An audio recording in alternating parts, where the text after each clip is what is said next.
Hi, I'm Chad Weinard. And I'm Jason Alderman. We presented last year on creative technology, glossy in-gallery installations and such that were the shiniest of shiny, dancing above and beyond the core systems of museums. Today, we're going to talk about infrastructure, the unshiny, under-the-hood plumbing that people don't talk about. This is a conversation that we need to have it, but we've needed to have it over and over for a really long time. But they definitely gripe about. And I'm still struggling with this, and it really annoys me. You know, we were talking 15 years ago about good metadata around what we're doing, and it still hasn't happened. You know, I'm still having conversations with institutions trying to convince them to apply good metadata to their collections objects. It seems ludicrous to me that we're still having that conversation. That's Nick Honeysett. While we wanted to give a platform for many voices, it's pretty impossible to pack more than a couple people behind this podium. We spent the past few months interviewing 19 people in our field: registrars, software architects, directors, DAMs experts, UX designers, social media strategists, educators, about infrastructure and the intractable problems we're not solving. We've got to double down on this stuff because the generations who are not familiar with technology, you know, they're literally dying. And the ones that the only way they consume anything is through technology. And if we don't sort this thing out soon, you know, we risk total irrelevance. Okay, so public service advisory, if you haven't already figured out, this is a live podcast session. It's kind of a grand experiment. The levels of the audio are uneven. I'm going to try to adjust them on the fly. Some of the recordings were made over phones with people in airports, and rest assured, we will make mistakes. Okay, I got it. That was way too loud, sorry. Thank you for being test subjects. Let us also say that it's not that we're against shiny projects. Here's Jane Alexander on Gallery 1. Gallery 1 was the test bed for our digital strategy. We wanted a dynamic and maintainable back end that would grow with the museum. As Jane points out, shiny projects are often the justification for building robust infrastructure. Michael Walter agrees. The idea that the meat of all the work that we've done here is really not the pen, it's not the table applications in our galleries, it's the infrastructure that lies beneath. That's the stuff that requires a lot of really critical thinking and a lot of, engineering. But if our attention indicates our values, we sometimes focus more on the innovative experience than the digital infrastructure where the real revolution lies. What I see a lot in museums these days is the quick kind of, let's do this project, launch it, and then shutter it and do the next thing. And I think that's kind of unfortunate. We need to think more long-term. A couple of years from now, we'll replace the pen with something else. We'll replace all the applications that we have running in the galleries with something new. But that infrastructure beneath the surface will still be there, and it'll still be the thing that powers whatever comes next. There are obvious parallels to physical building infrastructure. Nick Honeysett again. You know, if the pipes start leaking, or you start getting problems with the power, you immediately address it. HVAC, there's a problem, you immediately fix it. If you have a problem with technology, you kind of deal with it and you soldier on and try and figure out how to work around it. And it's not just about software and infrastructure and physical infrastructure. Tracy Burke-Fulton. I mean, do you count people as infrastructure? When it comes to in-gallery work, Miriam Langer talks about how breakdowns in communication between people can cause problems with physical infrastructure. You have something in a gallery, it's designed to say start up and shut down at a certain time, and that's built into the design, but then one day it doesn't start up and nobody is notified, and then there are these sort of what we call dead spots in the gallery. It might be a screen that's down or an audio player that's down, but it starts to create these necrotic zones and exhibits, and it's very common. Necrotic zones, ooh. Sorry. I thought, Jason, you would like that. That's the kind of word you might like. Surprising no one, I do like that word. Vocabulary, words are important. We need to think about the language we use for our infrastructure projects. As Matt Popke says, we frequently talk in sort of the same terms that startups use, which I think is often one of our big mistakes. We talk about, having a failure-tolerant institution, or, being more experimental, being more innovative, being more all these other things that we think startups are. What we don't realize is that those companies, the day that they found that company, they have an infrastructure that is 20 years more up to date and more capable of supporting their efforts than anything that a museum has. We need good language because we need money. We need to justify the value of shoring up infrastructure to our funders, and that's hard. Yeah. Here's what Jeffrey Inscoe says. We in MuseTech operate in one of a few ways to approach the infrastructure as this kind of like piecemeal thing that is that's kind of on the back end of these big sexy grants, right? So we're constantly trying to piece together the infrastructure and look forward to where we want to go, but we can never do it all at once. We can never think about it in this kind of holistic, total picture. And it's inherently kind of tied to the fact that infrastructure is really hard to fund. It's a bit of a tautology of holistic thinking and funding. So over the next 40-ish minutes, we're going to take a breakneck look at the problems in dealing with legacy systems, the failings of our collection management systems, the infrastructure of process, the importance of collaboration, the in-house versus vendor decision, and how infrastructure is tied to your organizational structure. It's a lot to get through, and we've already cut a lot for time, so let's roll up our sleeves.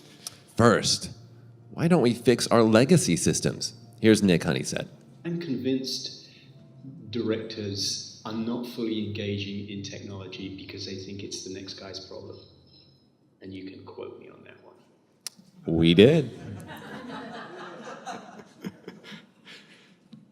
Museum technologists are heroes at working with legacy systems. We write beautiful poems of code to compensate for the utter inadequacy of ugly systems. Part of it has to do with key traits of the museum worker, according to Amelia Wong.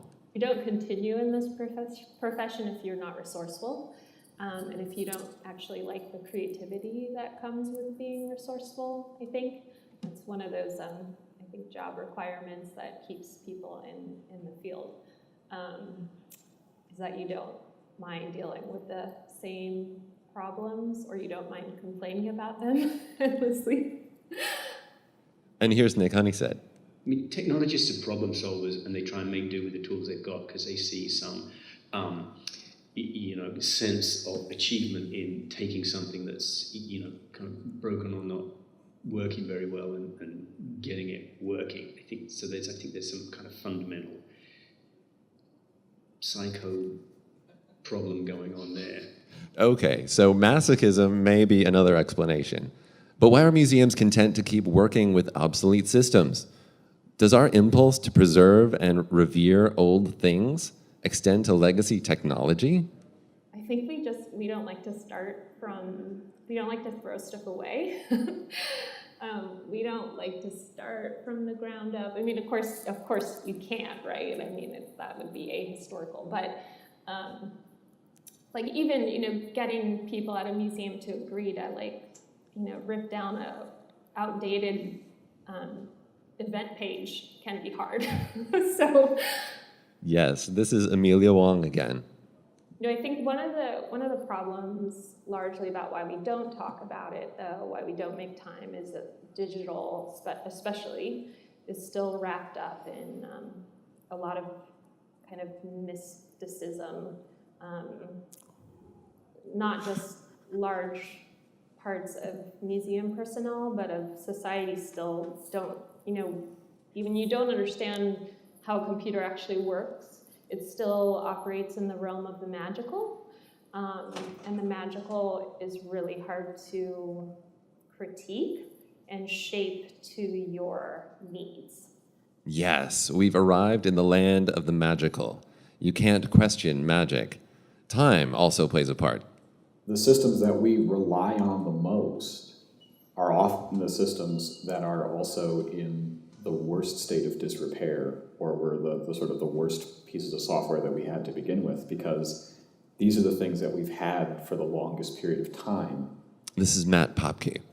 So, we wind up in a situation where the tools that we use every day that we've gotten most accustomed to are oftentimes the lowest quality software products that we have, because they were purchased in a different time, before we had technology departments, before we had anybody on staff who could evaluate these tools from a technological standpoint.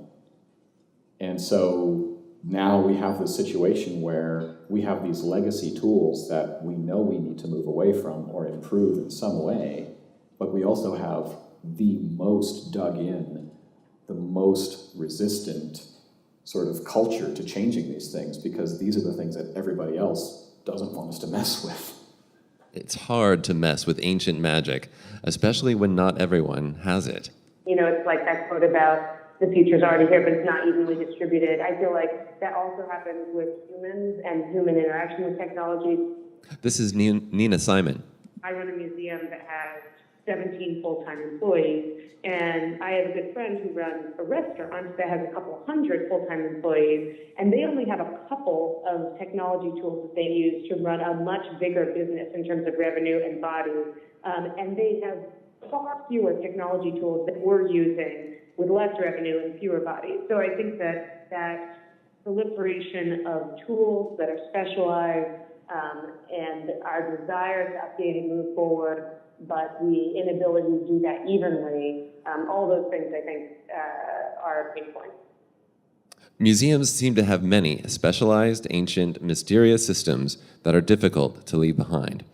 Collections management may be the king of these dragons. But there's a massive installed base of collections management systems in particular, which are just a complete barrier to getting information out. And it's a challenge. And if we continue to buy those applications because everybody else has them, we're just prolonging the pain. So my background is obviously as a registrar, and I feel like in the museum technology space, we are probably the most neglected part of that space, right? Because people will lavish thousands of dollars on an awesome, responsive website, and that's completely a legitimate use of money. But when you say to somebody, hey, our collections management system just sucks, no one's really rushing to innovate in that space. That's Tracy Berg-Fulton. She has some strong opinions about collection management systems. And if you're not me, or you're not Travis, or you're not the registrars who use it on a day-to-day basis, you may not even understand the potential of the information that's contained in there, because it's just so hard to navigate and it's so hard to understand. And again, people problems, you can work on that with more training, or with, something we do here often is brown bag sessions on a particular topic. So it's really short little learning sessions. Collections, databases. We've not done a great job of understanding that people are people, and we have new expectations of our technology. Because there are plenty of curators out there who are whizzes with their iPhones, who are really badasses at iPads, but you put them in front of this VisBasic 95 database and they don't know where to go, because that's not a natural approach to technology that they use in their everyday lives. Yep, databases. Matt Popke adds, This database that we thought no one was ever going to see is a thing that we want to share with everybody in the world. And we're scratching our heads trying to figure out how to take this existing structure and make that possible. I know more than one institution, or rather than use their collections management database, they use their public website for collections information, because you can just throw out a keyword and get back what you're looking for. But some databases, you have to know exactly where to look for this thing you're looking for. this isn't only Tracy's problem. Just on yesterday, I was sitting with one of my staff members who was asking me about if we have any objects that have animals in wearing clothing. Seema Rao. And it's the kind of search that you can't do. And I think I'm really adept at using our image collection and our digital resources. But I think a thing that I notice in education is a lot of that kind of personal and anecdotal information gets lost. You know, if somebody should leave, like, you know, then there would be no person. And there's a woman who's worked there longer than I. She was sitting behind me and she was, oh, it's the dog with the monkey. And then I was like, oh, so I said to my staff member, oh, porcelain and monkey. So that takes both the knowledge of using the database and the artwork. Oh, porcelain and monkey, sure. You know, we don't have like the Pinterest visual match search thing in most museum collections. And so that part is done by humans. You know, when somebody's saying, oh, I need to see something that looks like this, that isn't textually interpreted. And so I think a challenge, you know, infrastructurally is that we need to remember that that's still an important part of it.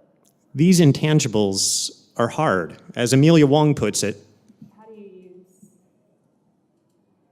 technology based in zeros and ones to represent, you know, the nuance and complexity of human experience? this is a challenge, and Nina Simon helps frame it on a macro level. Well, we have a lot of technology systems that are based around an object-centered museum, and we have a lot that are based around a human-centered museum, but it's not like a human-centered museum can ignore those object-centered tools because they also are managing objects.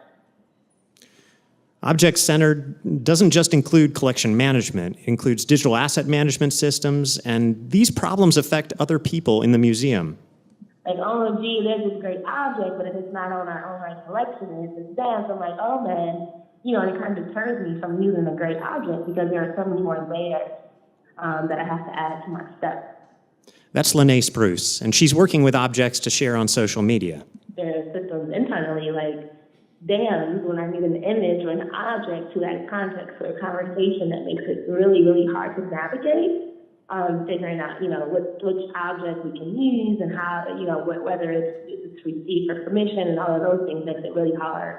I think for social media managers, you need to get something out and get it quickly done. To beat this dead horse, the lack of human-centered tools for managing and using our collections is a problem. Amelia Wong. I think what it comes down to is, like, can our systems be built in a way that both preserve this information, but then also make it as flexible as possible to create various interpretations from it. We harp on collections management because it's easy to see how it could be better. But the fact is, we're pretty good at gathering and preserving the basic data that describes our collection objects. The real challenge for museums is to collect not just the metadata of objects, but their stories as well. Here's MCN Ignite star David Newberry. For me, what makes a museum object so unique and so special are the stories around that object. Because without the stories, the objects are they're just things. They sit on the wall, they look pretty. But if you can connect them with the people who've touched them and the places they've been and the events that have shaped them and that they have shaped, you end up with these much, much richer objects. And so our job as a museum is not just to preserve the objects, and that's important and that's necessary, but our job is to make sure that we preserve the objects and the stories that surround them. Without those stories, those connections to people, places, events, an art museum's painting is no different from a thrift store find. It will require a shift in mindset and new infrastructure. Here's David again. We can stop thinking about what we're doing as being the owners of this object, but as being the people whose job it is to maintain that object's connections to the whole world of culture. Museums will be much more effective. And that's what we really need to start working on for infrastructure is, how do we build tools that let us connect our objects to the stories and to the people and to the events that make up the fabric of society? Right on. And I have to add one more. We can't own everything. We have to just become participants in a larger world of data. Part of this world of data is social media. Our visitors, it turns out, are also important participants in a world of data. When you do say, yeah, is it just a library full of dusty old books? At this point it is, and it's also a museum full of dusty old objects. And I don't think that those would come alive until we actually talk to our visitors about what they want to see and what they want to do. That's Megan Estep. She talked about connecting visitor stories to the collection. It would be amazing to have a system in place to capture every single visitor interaction of someone who walked in the door. This is what you're going to experience. This is what, we want to see how you experience X. We want to hear your feedback about why. But the way that things are currently, that would mean hours and days of time for me on the social side, searching through every single post that has ever been tagged with our location or a hashtag or any type of word that relates to our works of art in our collection, and that just isn't feasible. And so I know that I'm missing things, but I don't know what they are. That sucks. We need to build an infrastructure to gather these collection connections. These connections need to be preserved inside the museum as well. It's amazing how much collections-related work is done by education and interpretation staff that is lost to time. Here's Jennifer Foley. We really do, as a field, we need to think about the ways in which we can kind of preserve our own history and archive what happens in departments. It makes it hard for each of us within our own departments to figure out what's going on, but then across the field, it's also hard to sort of share with each other what's happening without having these sort of systems of being able to track what's happened. Preserving the work of the institution is valuable for the collection and for staff. Here's Beck Tench. I think that in and of itself, just as a human experience and institutional value, looking at what we've made, reflecting on what's happening to it is its own reward, and doesn't have to be anything more than that to be valued and nurtured by our institutional and individual practices. The culture of current technology, as I think, is probably important as the actual infrastructure to creating change. This is Amelia Wong again. Obviously the digital people we know, we do tend to be upstarts in the sense of we like to talk about this stuff. We like to especially talk about it with people who don't know anything about it. We like to change minds. We like to think critically. It's a little presumptuous of me, one person coming in from outside a museum saying, hey, giant museum, listen to me, I have a better way of working, you should all follow it. Ari Lee is one of these upstarts, a user experience designer in a museum. I keep seeing in conferences and in other references, people starting to understand that there's this thing called user experience design and understand that it's kind of important, but don't quite understand what it is and how it can be helpful. She's one of the many folks working to bring the culture and process of human-centric designers into museum operations. And from our interviews, we feel that process is integral to infrastructure. Process. The whole methodology of design thinking or user-centered design, it's very established. There are steps that you take. There are different methods that you deploy depending on the project or the problem at hand. And it seems like it's almost a no-brainer if you're doing a technology project or even any kind of project, really. There are these really tried and true, useful things that you can do. And so why is it so hard for museums to adopt them as well, in their search of being more efficient, creating more innovative products, just doing more with less? Doing more with less and innovating, but doesn't innovation mean shiny projects and ignoring the unshiny things that this talk is about? The encouragement we're getting from funders and from leadership is to really just focus on innovation. Beck Tench has an interesting observation that from a shifted perspective, our infrastructure can be a lot more agile than innovation in our institutions. Oftentimes, those innovative things, quote unquote, when they're funded, especially by grants, are actually imagined in this waterfall way. They're responses to proposals. We kind of have it all figured out, and then we get the funds and we do it. Whereas infrastructure can be more on a level of maintenance and naturally iterative. Maintenance is a process of support infrastructure as process.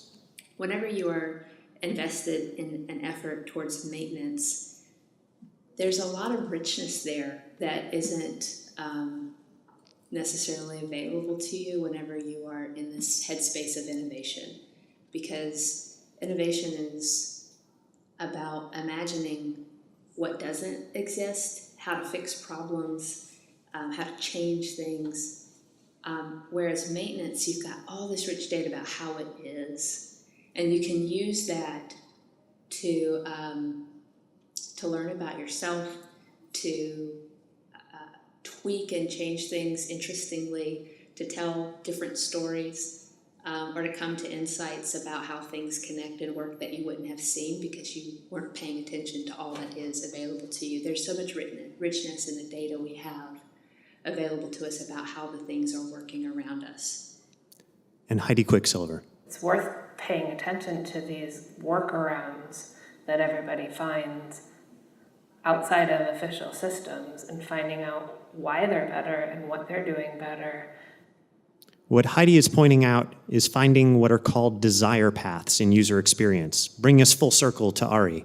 One example she gives is museums using a tool we're all familiar with. They all use Dropbox. It seems to be that thing that is an outside tool that people have adopted because the tools that they've been provided don't work.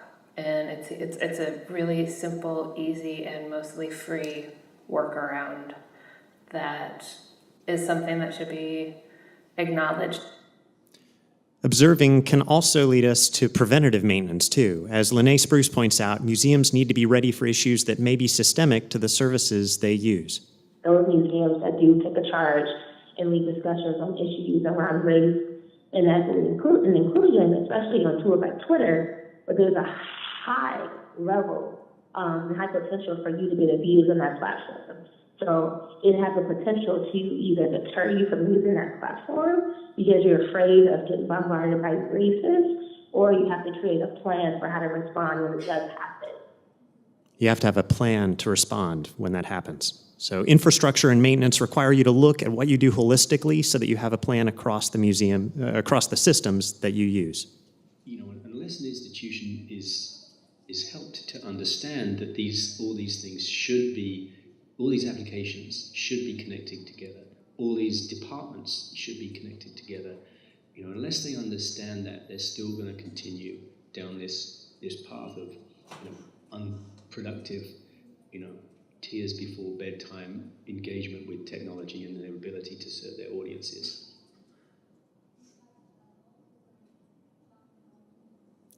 Tears before bedtime. Collaboration is absolutely imperative within organizations. Here's Tracy Berg-Fulton. In my idealized world, there would be a much greater intersection of technologists and collections people. And maybe that exists somewhere else, and that's just not been my experience thus far. But that's kind of my perception of this problem a little bit. Sharing and collaboration came up in nearly every conversation we had. Here's David Newberry. If as a group we can say, hey, you know what? We could be these unique snowflakes of, you know, special metadata, or we could work together to solve the complicated problems well. And in solving the complicated problems well, we can share that load of moving into the future together. Matt Popke gets riled up when he talks about shared standards. You didn't know that every museum has a completely different structure for every object. Like there's no standardization on that at all. And that blows my mind too, because we could have way better tools for our entire sector if we could just agree on a few base rules.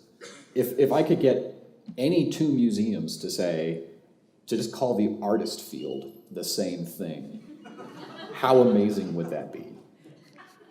We are more alike than we are different. And we can do more if we work together and share ideas. Here's Micah Walter. What would happen if, you know, we all left our jobs and went and joined forces somewhere? What would that startup look like? These are some of the questions I kind of ponder over sometimes. But all these brilliant people working in technology and museums across the sector, but kind of working in their own little, private space.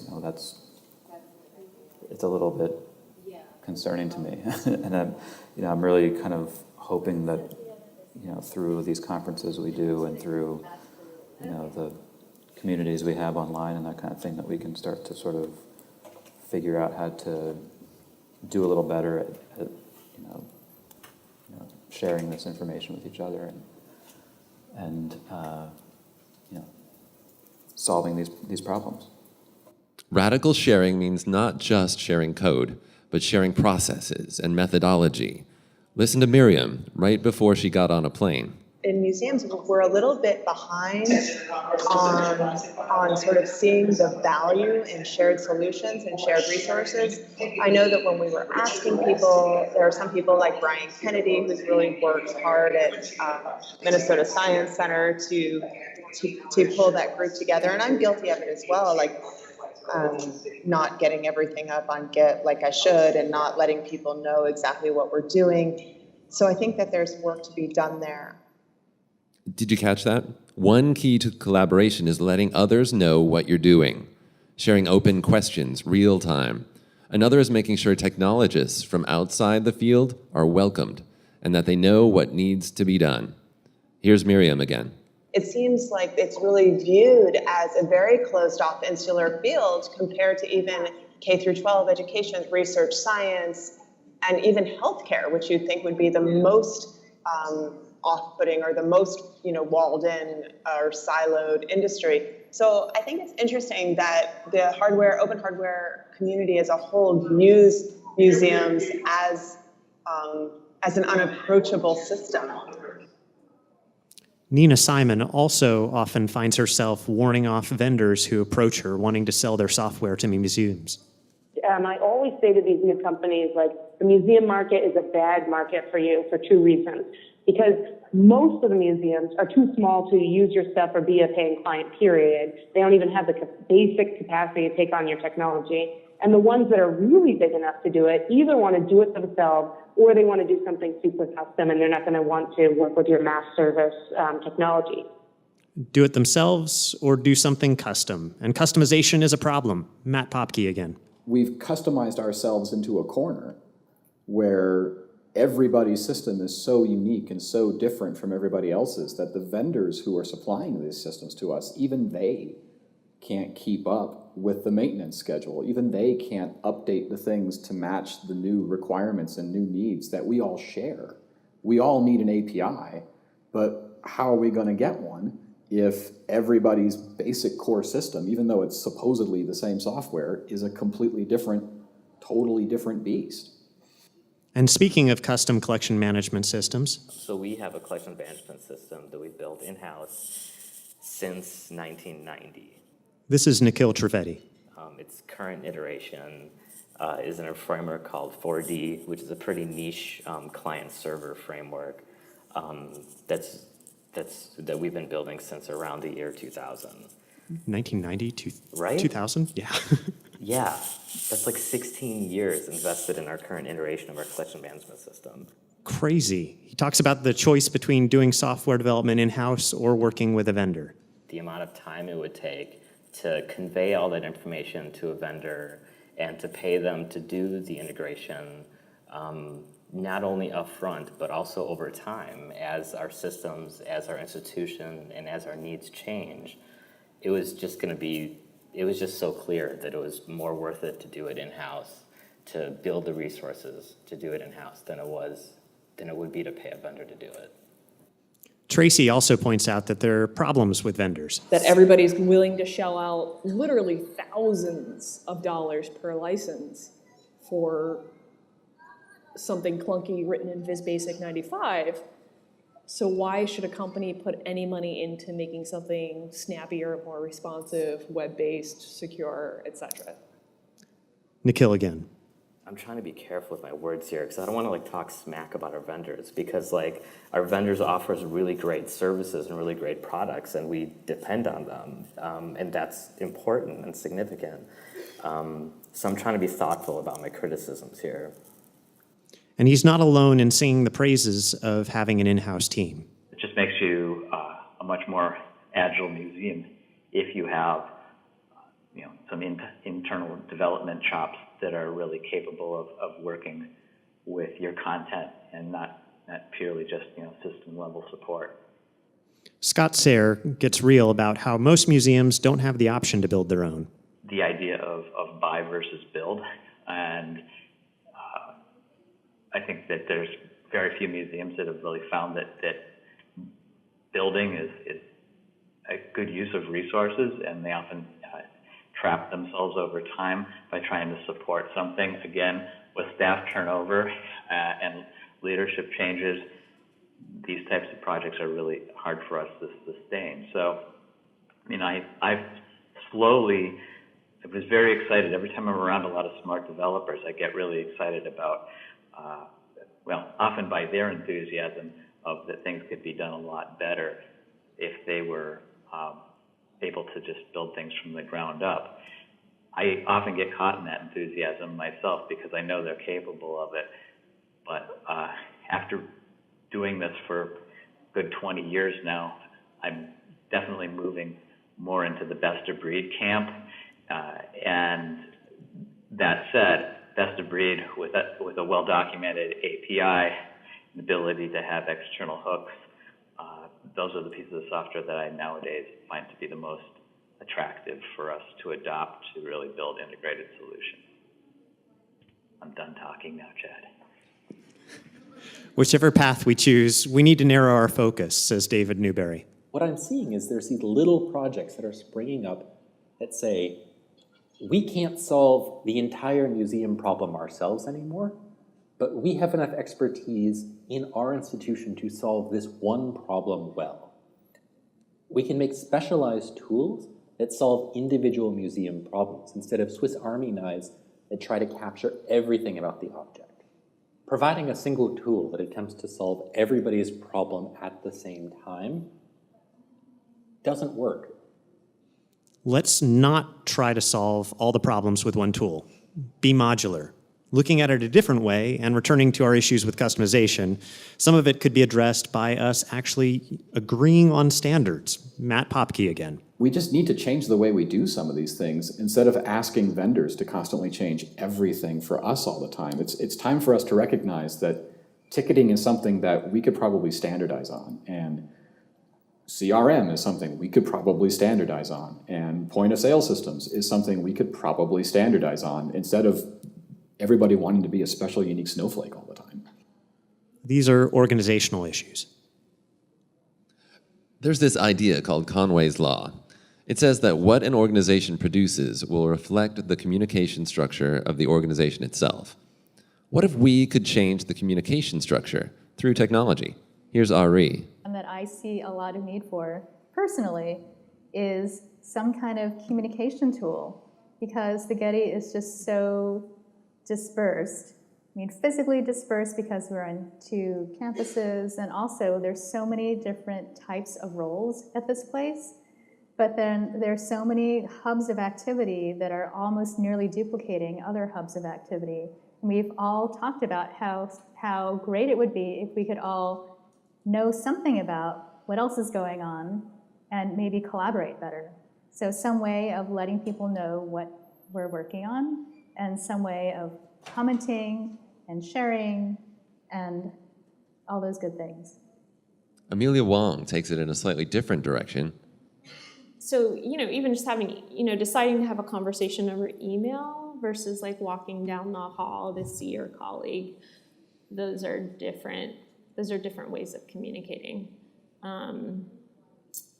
And some of which might be good in the sense of, maybe employees who feel less comfortable speaking up in a meeting now have other ways to assert their opinions when they can do so over email or in Basecamp or wherever.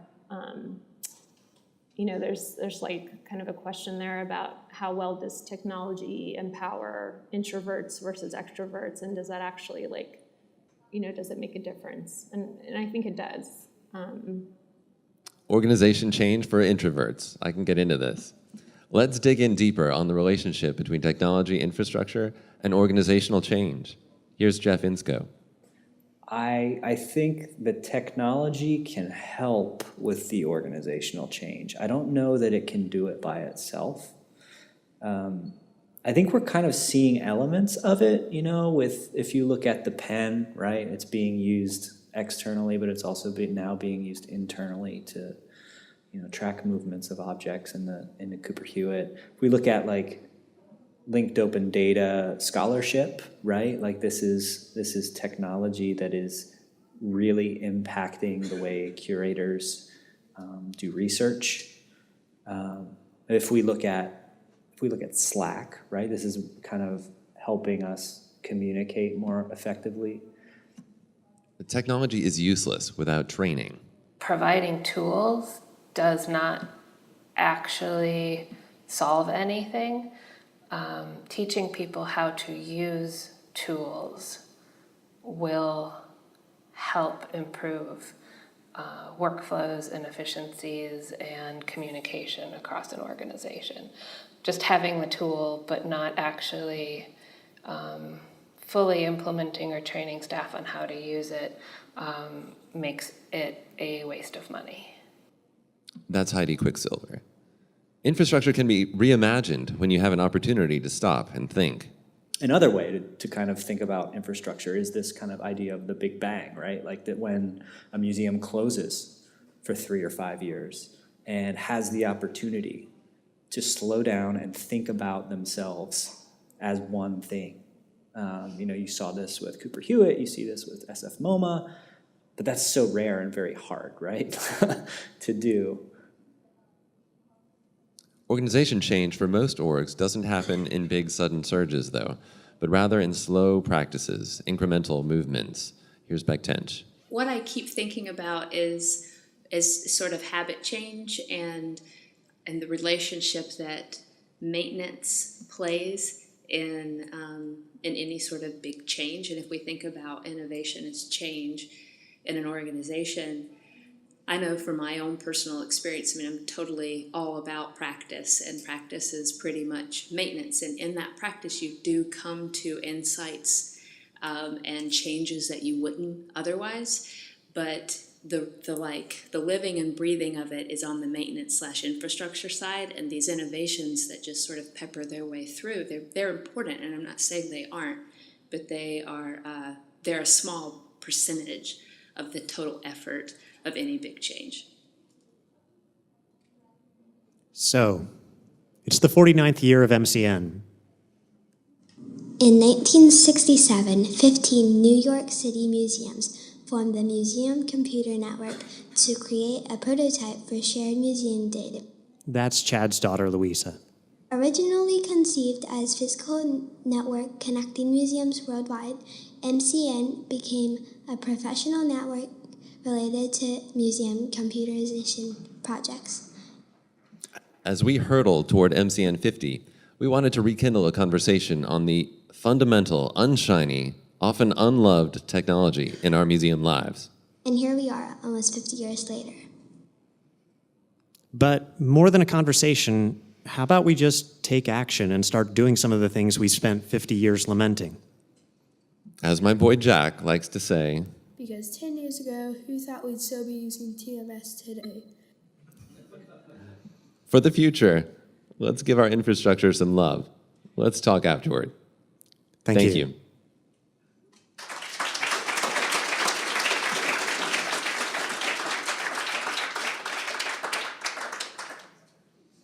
So big thanks to Jane Alexander, Heidi Quicksilver, Jeffrey Insko, David Newberry, Matt Popke, Micah Walter, Miriam Langer, Tracy Berg-Fulton, Jennifer Foley, Megan Estep, Scott Sayre, Nick Honeysett, Nina Simon, Beck Tench, Nikhil Trivedi, Seema Rao, Ari Lee, Amelia Wong, and Lene Spruce. Yay.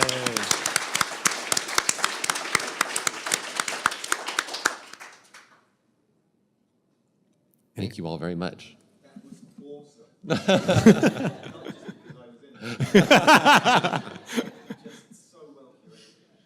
Thank you very much. Are there any questions? When does the podcast start? Ooh. One of the things we discovered just maybe in the past couple days was how much time this takes. There's not a lot of sleep last night at all. Yes. I just want to throw out one comment that we need to keep in mind when we talk about revamping infrastructure, which is that we do have things that are legacy that still work and work well and are well integrated and maybe could be adjusted, but don't necessarily need to be redone. So I'm going to repeat that for the audio recording. We do have some legacy systems that still work, and if it ain't broke, don't fix it.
Right on, right on. Yes.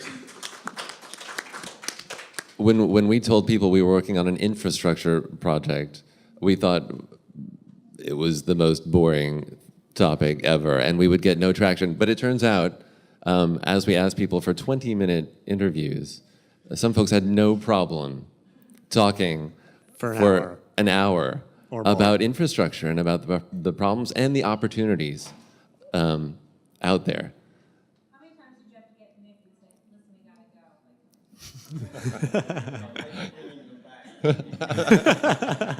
I've got something else to say. Any other questions? Thank you so much. Thank you.